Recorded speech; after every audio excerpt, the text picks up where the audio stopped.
Hello, Joe Navickas here, and today I'm going to go over looking at a call contract. So first, what you want to do is you want to log into your trading account, as I'm going to do right now. So let me log into my trading account so I can pull up an options chain. All right, now that I'm in my account, I pulled up Facebook. So we're going to look at Facebook's option contracts today.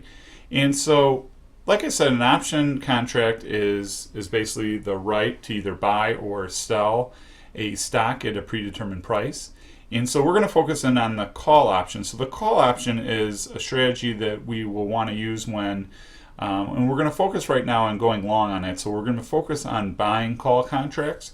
So if I think, let's say Facebook is going to go up. Now when I pull up the stock, you'll see the stocks up here, and here are the option contracts. So what the number in parentheses means is how many dates till expiration on the contract. So if I scroll down, you'll see I could go further out in time, and so Facebook trades all the way out to 773 days. Obviously, we don't want to trade those too far out because there's not a lot of volume. So just like with trading stops, we're looking for liquidity. So what I recommend for students is usually to trade beyond 30 days out if you're going to trade the option contracts, and make sure that there's volume in there. So I'm going to expand the option chain. So I click on the arrow there. And what we have here right now, I'm going to kind of make this a little bit bigger because right now I have the strike quantity to list 4. So I'm going to make it a little bit bigger and maybe go out to about 10. Okay, so right now Facebook is trading at $76.40. This contract is going to expire in January. It's a January monthly options, and it expires in 39 days. So as we look, we're always looking for, we want to make sure that there's volume, there's liquidity. And so what we want to do here when we look at our option chain is we want to go to where it says volume.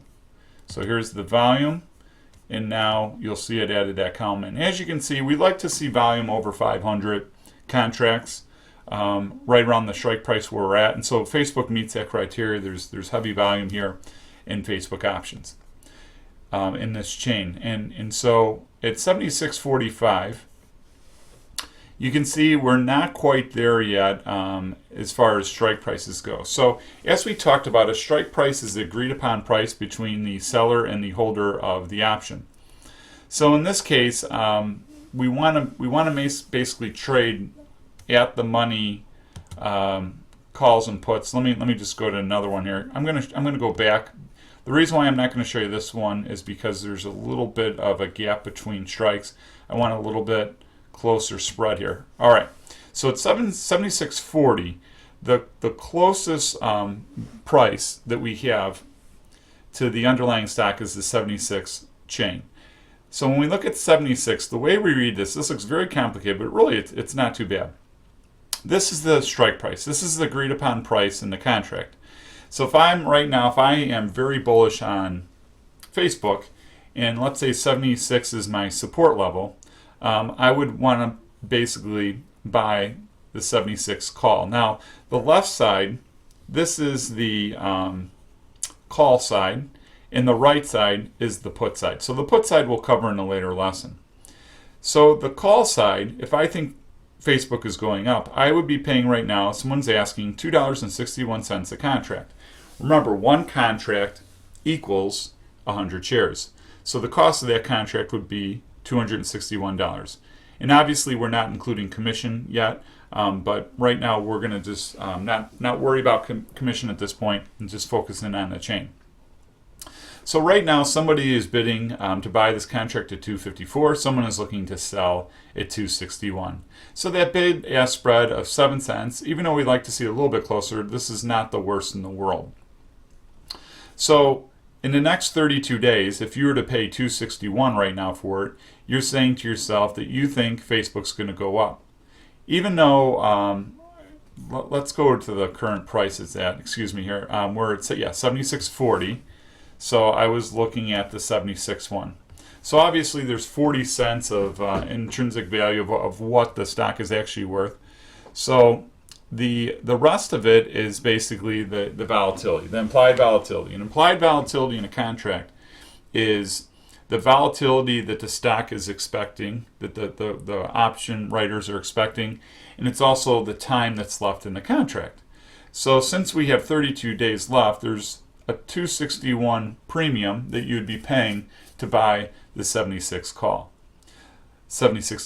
So you can see, even as we're watching it, the prices are fluctuating.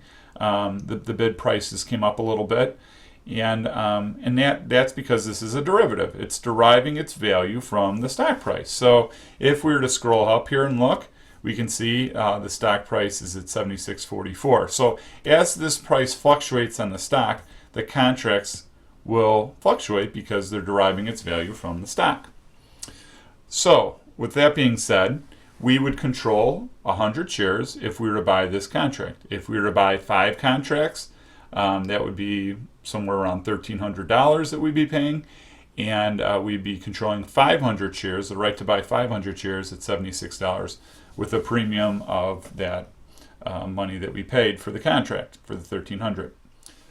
So that is how you read an option chain. And as we kind of go through, as the strike prices get higher, you can see the premium goes down because the less likely that the contract will actually be worth something at expiration. And if we go down lower, you could see the premium goes up even further because these contracts are called in the money. So when the contracts are worth something, they're called in the money contracts. That means they have value because the stock is trading above the strike. And that's what we look at when we look on the call side. So you can see when we go further up, the price goes higher. So let's focus in on a $76 one. The cost of the contract is $2.61. If we were to go a little bit closer expiration, let's say 4 days out, 4 days from today, so this Friday, you're going to see something totally different on the 76 call. You can see the premium is much, much lower. It's only $1.16. Now ask yourself, why do you think there's a difference between a contract expiring in 4 days or one that's going to expire in 35? Well, the answer is implied volatility. There's more time in the longer dated expiration. In the short dated expiration, there's not as much time. There's not as much of a chance for the writer to take risk. So therefore, the premium will be much cheaper when the contract gets closer to expiration. And you can see I could go out to the 79 call, and it's basically 15 cents, $15 a contract, and we would maybe buy this if we think and really there's no reason to buy these because the probability of this happening is so small. It's almost like buying a lottery ticket. You'd be paying, if I were to buy 10 contracts, I'd be at $150, and the probability of this occurring would be very, very slim. And that's priced into the value of the call contract. What we always want to do is we always want to trade at the money calls because that's where we have our best price moves. That's where the most volume is. But we don't want to trade the weeklies as beginning option traders because we could lose this premium very, very quickly. So if the overall market, let's say there's a change on Facebook, now today you look at it, it's up 13 cents a share. So if we look at the actual contract, you can see there's very, very little movement in the price of these because there's very, very little movement in the underlying price. So that's kind of how we read a call chain, and we want to make sure that we really study these. We look at them a lot. We understand how they're priced, and we'll get into further detail a little bit about how these prices are derived. But we first have to understand how to read the chain.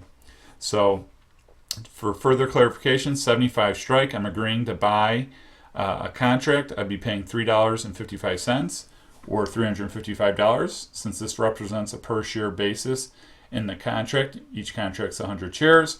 So basically, I'm thinking there's going to be a big move if I were to buy this contract at 75 because there's quite a bit of premium. This contract, I have 39 days for it to move in that direction. And just like with stock, we could buy these using limit orders and we could sell them using our stop orders. So we want to use discipline and we want to use our charts, our levels, to pick these contracts. All right, so that's it on call contracts. We'll cover put contracts in the next lesson.